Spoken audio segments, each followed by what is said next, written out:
श्रीमद्भागवत महापुराण पंचम स्कंद अध्याय 2 आग्निद्र चरित्र।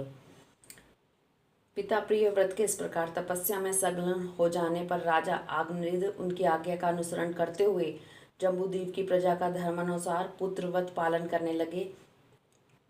एक बार वे पितृलोक की कामना से सत्पुत्र प्राप्ति के लिए पूजा की सब सामग्री जुटाकर सुर सुंदरियों के क्रीड़ा स्थल मंदराचल की एक घाटी में गए और तपस्या में तत्पर होकर एकाग्र चित्त से प्रजापतियों के पति श्री ब्रह्मा जी की आराधना करने लगे। आदिदेव भगवान ब्रह्मा जी ने उनकी अभिलाषा जान ली, अतः अपनी सभा की गायिका पूर्वचिति नाम की अप्सरा को उनके पास भेज दिया। आग्निद्र जी के आश्रम के पास एक अति रमणीय उपवन था।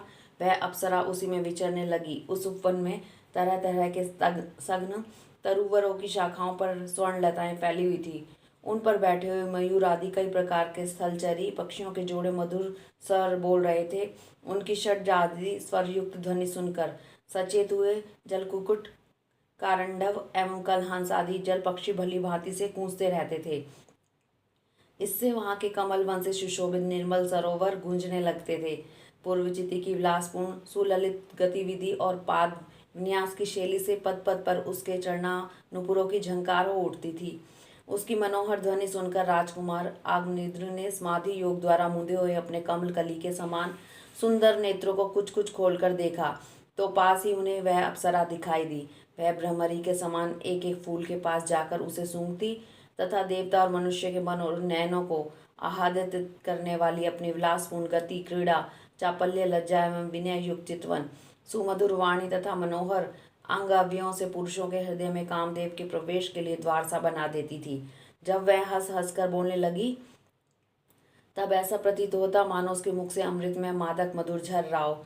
उसके निश्वास के गंध से मदांध होकर भौरें उसके मुख कमल को घेर लेते। तब वह उनसे बचने के लिए जल्दी जल्दी पैर उठाकर चलती तो उसके कुचल कलश, वेणी और करधनी हिलने से बड़े ही सुहावने लगते।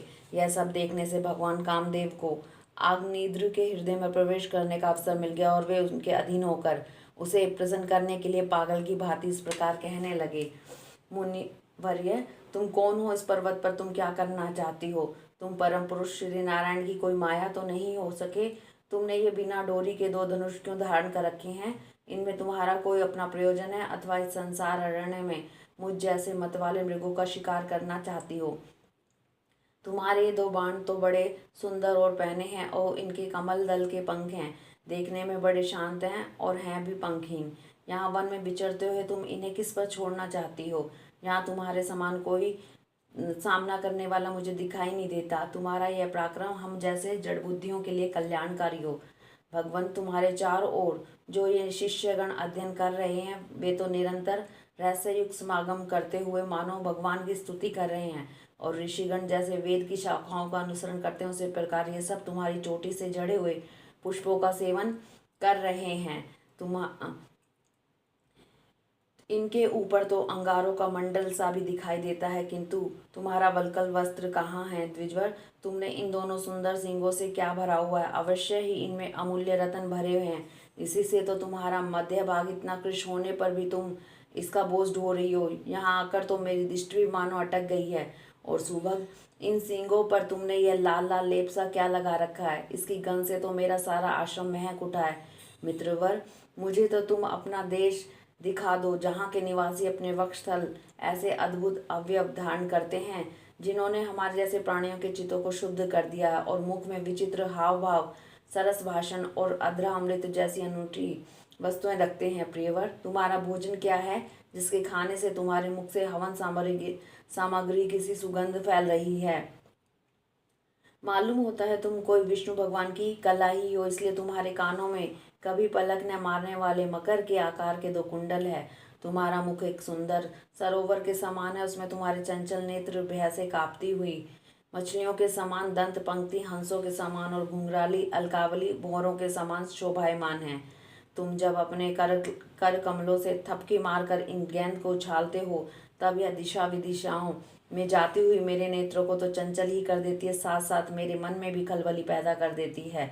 तुम्हारा बांका जटाजूट खुल गया है, तुम इसे संभालते नहीं। अरे यह द्रुत वायु कैसा दुष्ट है जो बार बार तुम्हारी नीवी वस्त्रों को उड़ा देता है। तपोधन तपस्वियों के तप को भ्रष्ट करने वाला है। अनुरूप रूप तुमने किस तप के प्रभाव से पाया है?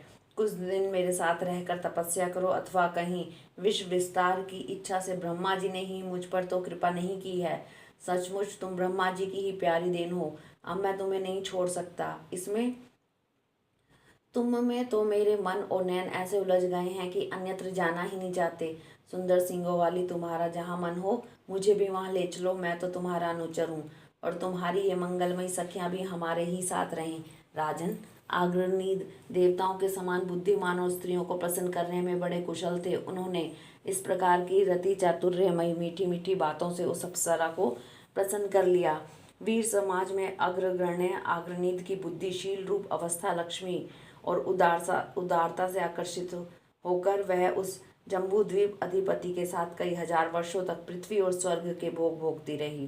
तदंतर नृपवर आग्नेय ने उसके गर्भ से नाभिक किम पुरुष हरिवश इलावृत रम्यक हिरण्य कुरु भद्राश्व केतुमाल नाम के 9 पुत्र उत्पन्न किए। इस प्रकार 9 वर्ष में प्रतिवर्ष एक के क्रम से 9 पुत्र उत्पन्न कर पूर्वचिति उन्हें राजभवन में ही छोड़कर फिर ब्रह्मा जी की सेवा में उपस्थित हो गई।